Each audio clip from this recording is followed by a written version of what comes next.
The 2026 NFL Draft is less than a month away, and we are back with another Bears mock draft. It's 8.0 with trades. Got a few trades cooked up in this mock. My name is Harrison Graham. This is Chicago Bears Now. Just a quick reminder on the Bears Draft Capital as of now. They got the 25th pick in round 1, 2 second-rounders, 57 and 60. Got the 89th pick in round 3, 129 in the 4th round. No picks as of now in the 5th or 6th round. And then you got those 2 7th-rounders, 239 and 241 overall. Our March subscriber battle is ongoing. Raiders Report, they've had a month, but we have 2. But let's close that gap. If you want free and daily Bears content, if you want to take down Mitchell Renz and the Raiders Report, hit that subscribe button. We still got some time. Okay, trade alert. I'm going to trade back just a few spots here at 25. Both Emmanuel McNeil-Warren and Dylan Thieneman were gone, so I looked for a trade down. Chiefs came calling. I moved down to 29, pick up an early 4th rounder, 109 overall. I would maybe want a slightly higher pick, but on the draft value chart, it's actually a pretty even trade. And late in round 1, in a draft like this might be the type of trade you're looking at, especially if teams know you kind of want to trade down. So I'd still be okay moving down 4 spots, picking up a pick just outside the top 100 to do so. And then Zion Young's still on the board, so I'll take him, the edge out of Missouri. I think could go as high as the early 20s and as low as, early day 2. There's a bit of a variance on his range, but I just think he checks a lot of boxes. Very productive this past year. You see the TFLs. Still was pretty productive as a pass rusher. 52 pressures, 6.5 sacks there for Missouri. He graded out well per Pro Football Focus. The pass rush win rate is good at over 17%. His run stop rate was among the highest among edge rushers in college football this past year. Just south of 10% is an excellent number for an edge rusher. That's a good number for a defensive tackle for what it's worth. Matt Miller, who we mentioned on a show recently, he was the guy linking Colston Loveland to the Bears last year. Not many people were. He's mentioned Emmanuel McNeil-Warren and Zion Young as 2 guys that he would keep an eye on and that who he would like as fits in Chicago. Doesn't mean just because he linked a guy last year to the Bears that he'll be on top of it this year, but there's been enough Zion Young buzz at this point that I think there is a real interest there, and the physical check marks are there. 6'6", check. North of 260, check. 33-inch arms, long enough. And by the way, that's combine measurements. A lot of guys at their pro days are measuring about a half-inch longer, so probably more like 33 and a half. Those check the Dennis Allen measurements. I like that he's been pretty productive as well. And just of note, both the safeties that I think Chicago would really like were gone at 25. So if that's the case, I'd be looking at a trade down. I'd be trying to trade down. Even if I don't get incredible value, Bears don't have picks in the 5th or 6th round. So you pick up an extra 4th here. It gives you more optionality later in the draft. Move down 4 spots to do so. Still get a player that the Bears like and that I like. I like the value there to get Zion Young at 29. Okay, round 2, pick number 57, Treydan Stukes, a guy I have not talked about on this program. He's pretty interesting. I've looked into him a little bit now, and the way he tested at the Combine caught my attention. Good production at Arizona this past year, 4 picks, 6 breakups. You like the ball production there. His coverage grade per PFF was fantastic as well. He's a fascinating prospect because, and we'll look at it in a minute, his measurements to me kind of like scream Dennis Allen outside man coverage corner. He's built like that, but he played primarily nickel and safety in college, that strong safety spot in particular, which would be interesting as well. Like, could you put him next to Kobe Bryant on the back end, and that's your answer at safety?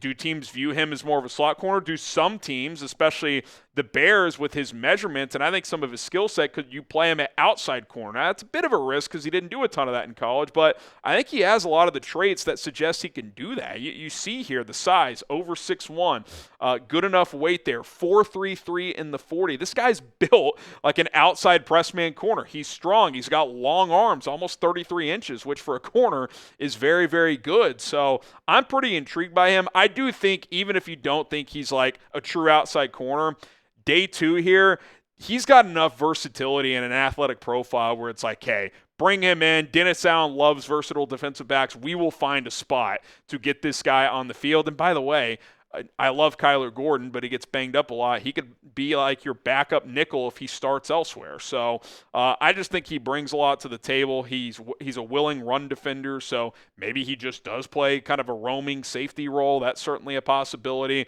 Good in man, good versus zone. Now, he is a 6-year college player, so he's a little bit older, so you've got that, but it's day 2. I'm okay with that. The Bears want and need versatile defensive backs, and he is that. And I do think he could play outside corner in the NFL. So maybe just bring him in, let him compete at a few different spots, see what the best role for him is, and go from there. Okay, 3 picks later, Gracen Halton, the defensive tackle out of Oklahoma. Now, the way the Bears attack defensive tackle in free agency, Neville Gallimore, James Lynch, and Kentavious Street, all are kind of classic depth Dennis Allen rotation D-tacks, lighter, quicker interior pass rushers from rotation pieces. So I think they've covered themselves off where if the right guy isn't available, they're not going to force the issue at defensive tackle in the draft. But I think Gracen Halton checks a lot of those boxes. Dennis Allen likes quick, explosive interior pass rushers that are between 290 and 310. Gracen Halton is kind of that to a T. Plays at around 295 at Oklahoma. They did rotate a lot there, so the production was not dominant by any means, but he graded out well. Again, he's a lighter, quicker defensive tackle. Ran a sub 4.9 in the 40, which is an excellent time for a defensive tackle. It kind of reminds me of Neville Gallimore, who also came out of Oklahoma. I'm intrigued by this guy. And he defended the run really well despite being lighter, which is another thing that the Bears need. They need guys who can defend the run, both on the edge and in the interior, free up your linebackers and Devin Bush and company to, fill the alley and make plays. So that pass rush win rate for a defensive tackle, good number, over 10%. Run stop rate, over 10%, really good number as well. So I do think this is one of a handful of defensive tackles in the first few rounds that if he's there, I think the Bears would at least consider it. They're not going to force it. I don't think they're going to take the Dante Corleones of the world, the 330-pound nose tackle types. That's not what Dennis Allen likes. There's a reason there was whispers in training camp last year like, could Andrew Billings be off this team? That's not really the type of player Dennis Allen covets on a defensive line, which is why he signed elsewhere with Arizona. So Gracen Halton, second round, I think that's a name to monitor. Name a player you want on day 2, whether it's in the second or third round, someone you think that would fit this football team well. Go ahead and drop his name in the comments below.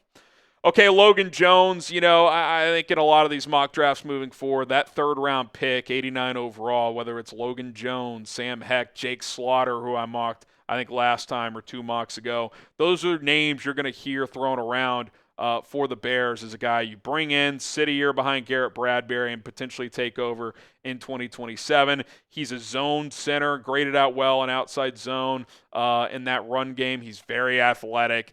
There's a lot of centers that check the boxes of what the Bears are looking to do, especially in the run game. He actually graded out well as a pass blocker as well, despite being undersized. And that can be a bit of a misleading stat for centers because they do get a lot of help from guards. So take that for what it's worth. But this is more of an athletic, on-the-move center than like a true gap center. And the Bears ran the third most outside zone in the NFL last year. So I think they'll continue that theme, which – with the Garrett Bradbury pickup, I think that's a direct indicator of that because Bradbury doesn't work in a gap scheme. Logan Jones, more of a zone center as well. Bringing a guy like this, redshirt him, learn the offense. It's very complicated.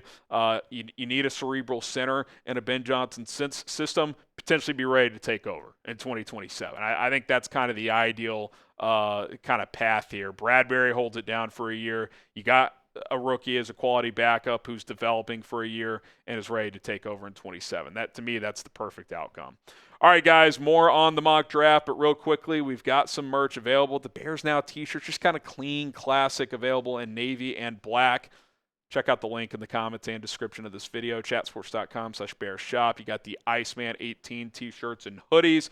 The FGB line is available, t-shirts and hoodies as well. The Beers hat and shirts are all there. It's all available at chatsports.com/bearshop. Click and shop today. Link is in the comments and description. Okay, Zakee Wheatley still sitting there in the 4th round. I think he goes day 2, but he didn't test all that well, especially in the 40. Now, I think he plays a little faster than this. They played him in coverage a lot at Penn State. Now, is he a guy that can hold up in single high looks in the NFL? I'm not sure, but I think in two safety drop back looks, which a lot of teams run nowadays, he can hold his own. He is a willing tackler in the run game.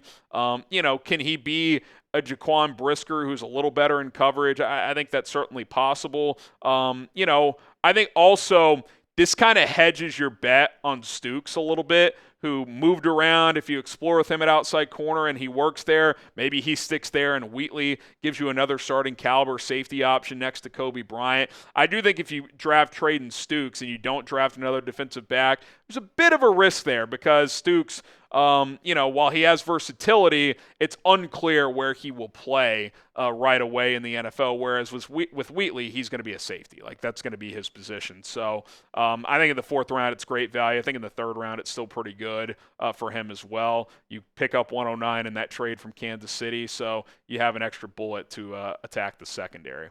Okay, Marlon Klein, the tight end out of Michigan. I think one of the better blocking tight ends in this draft. Played with Colston Loveland for a few years at Michigan. You see them both right here.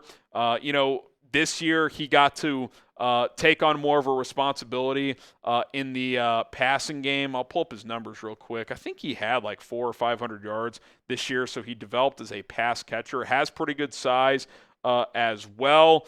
24 catches, 248 yards this year, had a touchdown. Those were all career highs for him. So, the Bears need that tight end 3 after losing Durham Smythe to Baltimore. And bringing in a guy that Loveland's play with can come in, do the dirty work as a blocker, and, he can at least run checkdowns and stuff through him. I think that would work. And, somewhere on day 3, attacking that role could make some sense. And I think there's still some developmental upside here. So as Cole Kmet gets older, maybe he's a guy that could be your tight end 2 down the road.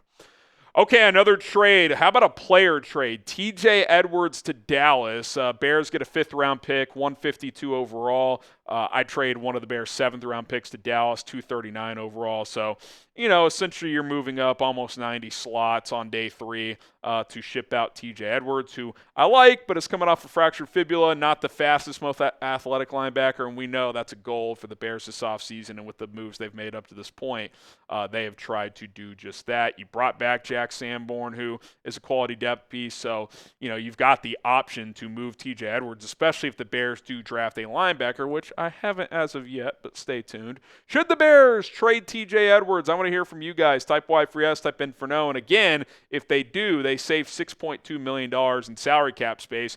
You essentially can use that money to pay your draft class. So, you could think of it that way. Hey, this pays for your draft class if you trade TJ Edwards, which frees up extra money elsewhere for in-season spending or whatever the case may be. And then let's draft a replacement. May not be a starter right away, but I do think has starting upside. Caleb Elarm-Zor, round 5, pick number 152. I think one of the biggest winners at the Combine. Probably entered the Combine as a late day 3, maybe a UDFA type of player. Bit of an unknown out of TCU who was the starter there the last couple of years. I thought he played really well this year for the Horned Frogs. As an alum, I watched every game, and he was arguably the best player on their defense. He was really good. And then he tested extraordinarily well. One of the better testing linebackers in recent memory. You see the sub 4.5. The explosion drills are really good. He can cover. I like the way TCU used him as a blitzer too. And we know Dennis Allen likes to blitz linebackers some as well. I mean, he was doing it with TJ Edwards, who's not that athletic, and Elarm-Zor can really get downhill. He can also cover. 4 sacks last year, tackling machine, 11 TFLs. He was awesome and really athletic, good enough size there. You tried Ruben Hippolyte last year. I think this guy, from a tape standpoint, was better for TCU this year than Hippolyte was at Maryland. So, you bring him in. Can one of those guys hit for you? 4th, 5th round pick. Special teams should be able to do that. I thought that with Hippolyte. That for 1 year has not worked out. So, jury's not out on Ruben. But if you trade TJ Edwards, you probably have one linebacker spot to fill. A guy like Caleb Elarm-Zor, I think, checks a lot of the boxes the Bears are looking for. And then you got the 7th round pick left. Jordan Hudson out of SMU. He was a huge recruit. Ironically, also was at TCU as a freshman, was on that national title team. Then he transferred to SMU, and kind of up and down production, but he has a lot of upside. Throw a dart here in the 7th round. Maybe you get him with a receiver coach like Antoine Randall. You can get the best out of him. For whatever reason, it never fully clicked at SMU, but he was a former 5-star recruit. Came into the NFL with a lot of came into college football with a lot of potential. So, 7th round, to me, you're taking a swing on upside, or you're like attacking a specific role. I think this is just an upside swing. Let him compete for a roster spot.